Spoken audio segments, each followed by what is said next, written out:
Monday night. Good night, everyone. Live from Augusta, we're watching News 1226 at 11. Well, we begin this evening with weather conditions. We are expecting a very cold overnight again. We don't have any freeze warning or watches in store for us, which is some good news. We kind of, once you get that out of the way, that initial first freeze, we really won't have those anymore for us. 25, though, going to be the overnight low tonight. Last night, we hit 27, so much colder conditions expected as we continue through our weekend for us. So 25 could be that low. So if you have Sunday morning plans, make sure that you bundle up because it is going to be a cold start. We'll hit 25 around 7 a.m. So a cold start to your Sunday. Good news is plenty of sunshine. That's going to help us warm up into those 50s by the afternoon. But hey, let's check this out. This is not the only day that we're going to see those cooler temperatures for us. Once we get into Monday, 29 to start off the day, 27 to start off the day Tuesday. So I had to pick an icon, cold. We're just seeing cold across the boards here. So below freezing to start off our mornings for really the next probably 4 or 5 days. And we'll kind of warm up a little bit after that, which will be nice to see. But just know you need that winter gear and you're going to need it for just a little while longer, Hallie. We are expected to see those cooler temperatures stick around.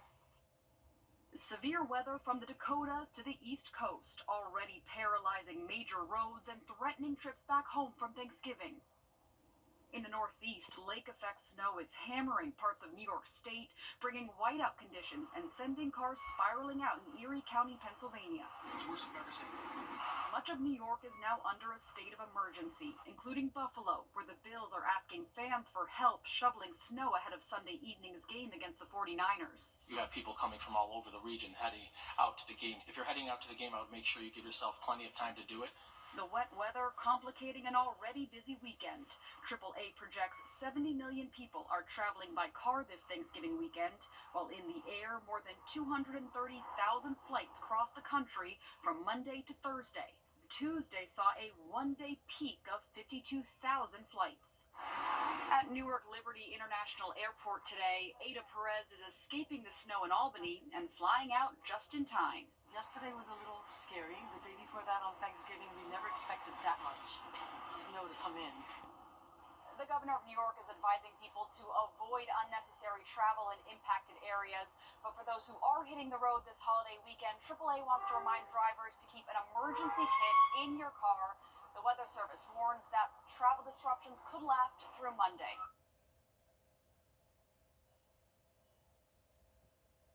You can, in our Aiken, South Carolina counties, you can apply for DSNAP benefits in the coming weeks. Those not receiving SNAP benefits already and were unable to pre-register earlier in November are eligible. You can pre-register online between tomorrow, December 1st and 6th, if you're in Allendale, Bamberg, Barnwell, Saluda, and McCormick counties. Or you can go in person to your county DSNAP location on Monday, December 2nd. If you live in Aiken, Edgefield, or Orangeburg, you can apply online from December 8th to the 13th and in person December the 9th. The link to the DSNAP application is on our website at wrdw.com. All I've got to do is search DSNAP. And following Cyber Monday was today. That's Small Business Saturday. It's the day small businesses get the chance to shine, which comes at an important time for small businesses in our area who are still dealing with the impacts of Hurricane Helene from almost 2 months ago. As Small Business Saturday wraps up this evening, John Porter, the director of Soul City, says every penny counts when it comes to supporting small businesses. It's a big important day because you need to shop local, keep your dollars local. Really, all these business owners are people who live in your community and support your community, and it's important to support them too. Porter also said the Soul City Spectacular, a holiday decoration competition in downtown Augusta, starts on December 6th. And if you picked up a raffle ticket from being downtown today, there will be a drawing to announce the winners next week. We'll be right back after a short break. .org. The county coroner's office identified the victim as Reuben Johnson. Deputies arrested 68-year-old Ernest Parkman in connection to Johnson's death. Deputies say the second suspect is 21-year-old Jermaine Williams. He was injured in the shooting and recovering in the hospital, and the sheriff's office says they have warrants out for his arrest.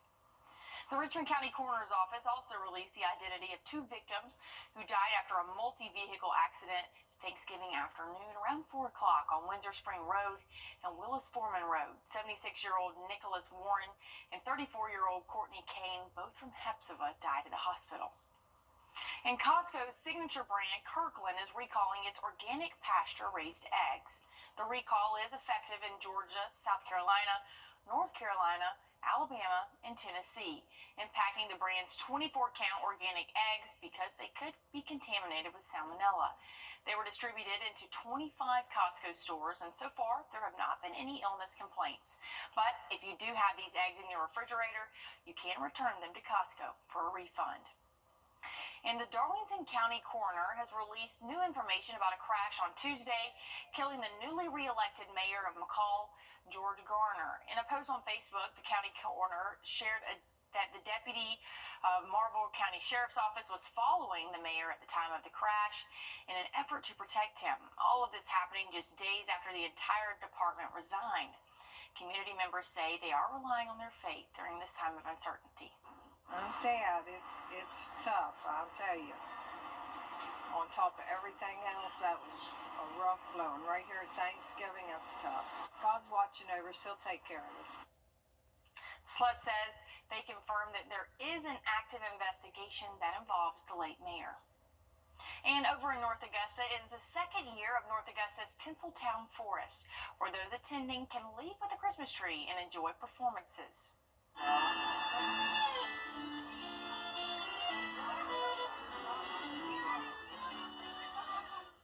While local vendors could be seen serving the community as volunteers gathered outside of the city tree shopping. This year, the Tinseltown Forest also helps those in Christmas tree farms in North Carolina who were hit hard by Hurricane Helene. So we're very fortunate. Our farm in Avery, North Carolina, thankfully those folks are safe. They did lose a significant number of trees, I believe about 60,000 trees in their farm. So we're thankful that they were able to, we're able to help them by buying trees and get some revenue, get them back to a little bit of normal. Taylor says even if you missed out this weekend, you can visit the Tinseltown Forest next Saturday from 11 to 6. And Turkey Day is over, and as we move into the Christmas season, tree lightings all over our area are starting to pop up one by one. You can find one close to you, and Johnson, South Carolina kicks off the lightings on Monday from 5:30 to 7 in downtown Johnston's municipal parking lot. And Tuesday is North Augusta's tree lighting with the mayor at Calhoun Park at 5 o'clock. Thursday in the Evanstown Center Park in Columbia County. It all starts at 6:30 for the Columbia County's tree lighting, and the 36th annual Aiken County tree lighting is on Friday from 6 to 7:30 on Newberry Street. In Richmond County, we haven't forgotten about you. 1 week from today, which is next Saturday, at 6 is the Augusta tree lighting in the Augusta Commons. Big between Black Friday and today across the nation. Record-breaking numbers when News 12 at 11 continues. Save during branch. From our family to yours, happy Thanksgiving. Today, millions of people packed shopping malls and stores across the country, searching for deals this holiday weekend. And new data shows they're spending big. Elise Preston is among the shoppers in California. And they're off. The holiday shopping season is officially underway, and Americans are sprinting for savings. Look for the deals, the best deals that I can find, and try to stick within my budget. Online spending hit a record $10.8 billion on Black Friday, a jump of 10% from a year ago. And in-store promotions are bringing customers back to in-person shopping. So far, so good. We found some good deals at Nike, and I was just at Kate Spade. I found a really cute wallet. As inflation cools, more Americans are opening up their wallets. The average shopper will spend a little over $1,000 on gifts, up 14% from last year. For those who don't have the cash, buy now, pay later services like Affirm, Klarna, and ShopPay are becoming increasingly popular. We're expecting over the course of the season just over $18 billion to be processed through buy now, pay later. Putting your purchases on plastic will cost you. Retailer credit card interest rates are on average just over 30%, a record high.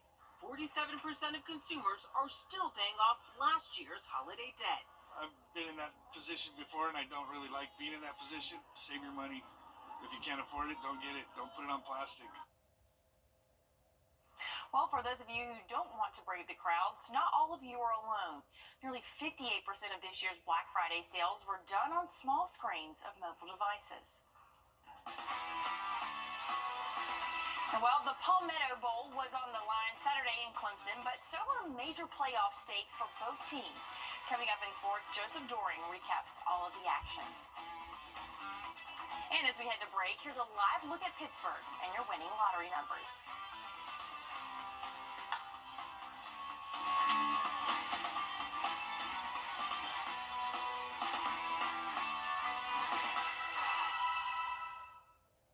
And now for a win.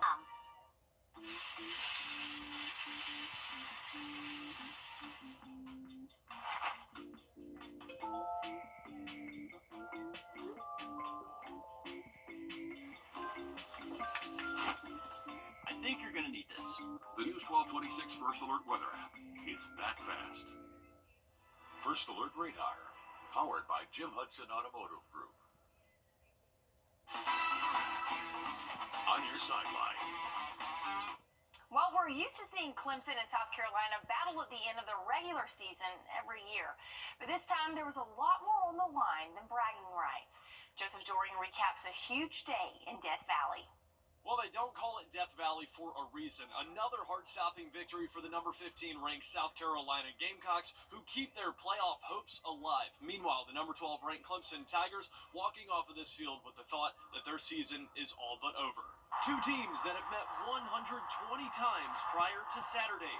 The 121st being the first time that potential playoff implications were on the line for both teams. We're hot. Our defense continues to get better. Our quarterback, as you guys saw, continues to get better.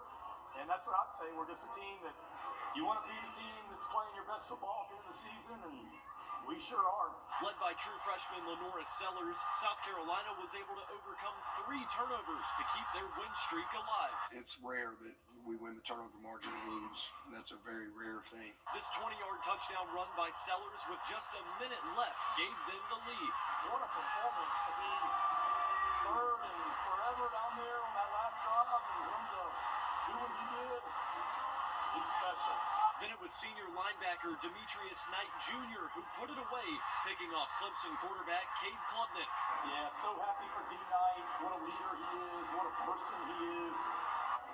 What a way for him to finish. South Carolina wins the 121st Palmetto Bowl over Clemson 17-14. After the game, Klubnik soaked in the alma mater. At the time, not knowing his team will still have a chance to make the college football playoff. With Miami's loss to Syracuse, the 9-3 Tigers will play SMU in the ACC title game, with the winner of that game securing an automatic bid to the playoffs. Sometimes you get beat. You never ever want to lose a game. I mean, I wish I could tell you that every year we go undefeated and never lose a game, but that's not reality. Sometimes you got to give the opponent credit, and they deserve credit because I thought they made the critical plays, and we had every opportunity. We didn't do it, but you know, you pick yourself up and you get back in the fight. You keep moving.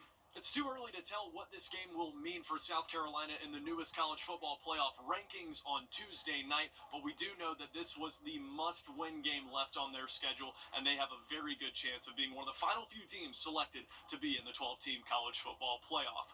Reporting from Death Valley in Clemson, I'm Joseph Doring, on your side. Well, and in case you missed it, I sure didn't, the number 7 Georgia Bulldogs survived a thriller against Georgia Tech Friday night. The Dogs and the Yellow Jackets went to 8 overtimes to decide a winner. It was a late night for me. Ultimately, it was UGA coming out on top 44-42, securing a 10-win regular season for Kirby Smart's 2024 squad. UGA will play the winner of tonight's Texas and Texas A&M game for the SEC title next Saturday. And before we pass it over to Emily, we have a little local mention from the Midwest this evening. Drew Stevens kicked a game-winning field goal for the Iowa Hawkeyes to beat their rival, the Nebraska Cornhuskers. What makes it even better is Stevens is a North Augusta native. It's always nice to see our area represented big on the big screen. Staying warm. It was very chilly here in the CSRA. We didn't have any rainfall, though. next couple of days, but colder temperatures are in store. I'll have a check on your full forecast coming up. It's important to know what's underground before beginning any digging project. Contacting 811 before you dig, regardless of the project size, can help avoid injuries, costly repairs, and service interruptions. Be sure to submit your request at least 3 business days prior to starting your work to have underground power lines and other utilities marked at no cost to you. Georgia Power and Georgia 811, working to keep you safe and connected. In the CSRA, there are a few winter essentials, and one you can't go without. The 1226 First Alert Weather App, the earliest alerts, customized for you, and video forecasts from local experts. Lake wind advisory's in effect, and it's a really cold afternoon. It's the must-have accessory to get you ready for the elements. Download the free 1226 First Alert Weather App, your essential winter survival tool. When you download the 1226 First Alert Weather App, you've got access to the best local and most trusted weather team just a click away. Live radar, First Alert forecast, and more. Whether your skies are sunny or severe, you'll be ready with the free 1226 First Alert Weather App.